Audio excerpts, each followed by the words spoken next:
Жалғыз перзентті тәрбиелеуде ескеретін 5 жағдай. Сәлем достар, сіздермен бірге тән саулығы арнасы. Каналыма тіркеліп, қоңырау белгісін басуды ұмытпаңыздар. Психолог кеңесі. Әртүрлі жағдайға байланысты бір перзентті ғана өсіріп отырған отбасы көп.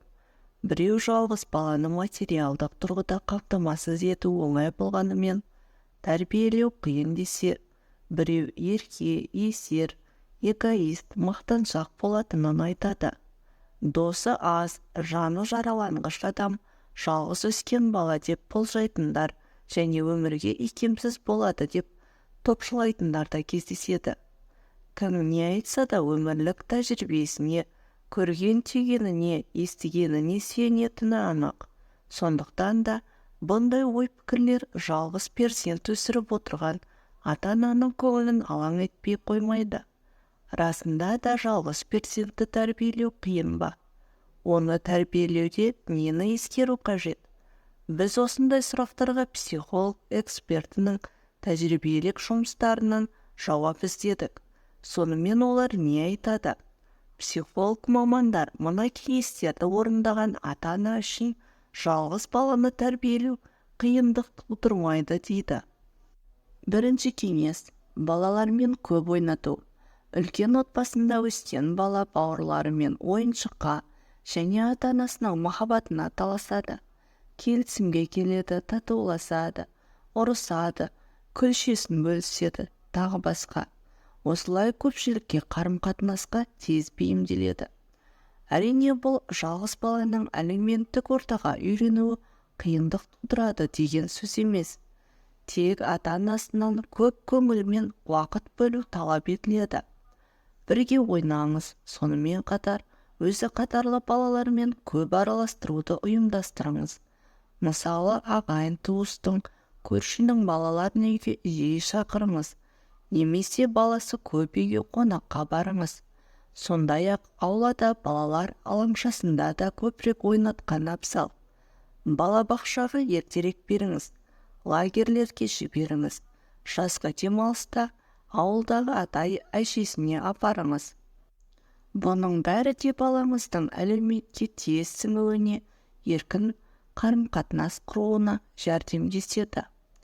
Екінші кеңес – балансты сақтау. Мейірім мен қаталдықта, еркелету мен жазалауда бәрі-бәрінде баланс болу қажет. Жалғыз баласы бардың шығар-шықпас жаны бар деген рас. Асты-үстіне түсіп, тым қатты өбектей беруге болмайды. Кез келген артық нәрсенің кері әсері болады. Бір психолог жалғыз перзентке жылыша емес, еркіндік керек дейді. Еркіндік пен тыйымда да баланс болсын. Таңдау жасауды, төсегін өзі жинауды, өз ойын айтуды үйретіңіз, еркелетіңіз. Бірақ өз ісіне, сөзіне, өміріне жауапты болуды кішкентай кезінен үйретіңіз. Үшінші кеңес – эмоционалды интеллектін қалыптастыру. Жалғыз перзент өсіріп отырған ата-ана қателігінің бірі эмоциясын шығаруға кедергі болуы. Мысалы, жылай бастаса қолға алу, ашуланса сұрағанын ұстата салу, шаршайтын уақыты жақындағанда дереу ұйықтату, қарны ашпаса да аузына тыға беру. Бала ашуланып, жылап, құлап, қызғанып, айқайлап та түрлі күрделі эмоцияны шығарып көру керек. Солай оның эмоционалды интеллектісі дамиды. Эмоционалдық сезімдерінің дамуына бөгет болмаңыз. Әр сезімнің атауын түсіндіріп, оны бөлісуге көмектесіңіз. Төртінші кеңес – ережелер мен шектеулер қою. Жалғыз балаға бәрі рұқсат деген қағидадан аулақ болыңыз. Әр нәрсенің шекарасы болатынын біліп өскені дұрыс. Әйтпесе қателіктерінен сабақ алмайды. Есейгенде армандауды, мақсат қоюды, өмірін жоспарлауды білмейді. Ойланбай қадам жасайды. Бұның бәрі де болашағына тек зиянын тигізеді. Анығырақ айтқанда, басына қиындық түскенде қайраттануды білмей, қайғырып адасуға алып баруы әбден мүмкін.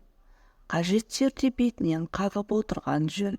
Сондай-ақ ережелерге не үшін бағыну керектігін неге шектеу қойғаныңызды түсіндіруді ұмытпаңыз. Бұл өте маңызды. Тыйым мен шектеулер әр жағдайды зерделеуге, ойлануға үйретеді.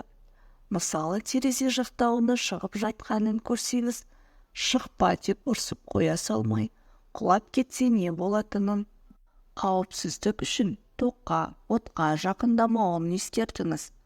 Ескерту мен түсіндіру жұмысын міндетті түрде бірге жасауға ерінбеңіз. 5-шісі қолынан келмегенді талап етпеу. Ата-ананың жалғыз перзенттен үлкен үміт күтетіні, оның әмбебап болғанын қалайтыны белгілі. Бірақ оның да барлық адам сияқты артықшылықтары мен қоса кемшіліктері, күшті және әлсіз тұстары бар. Оны барлық үйірмеге сүйрелеп, көп нәрсені талап етуге болмайды. Қабілетіне, талантына, икеміне қарай оның қалауымен де санасыңыз. Дұрыс талантын дамытыңыз, қызығушылығын қолданыңыз, бірақ нәтижеге қарап емес, талпынысына қарап мақтаңыз.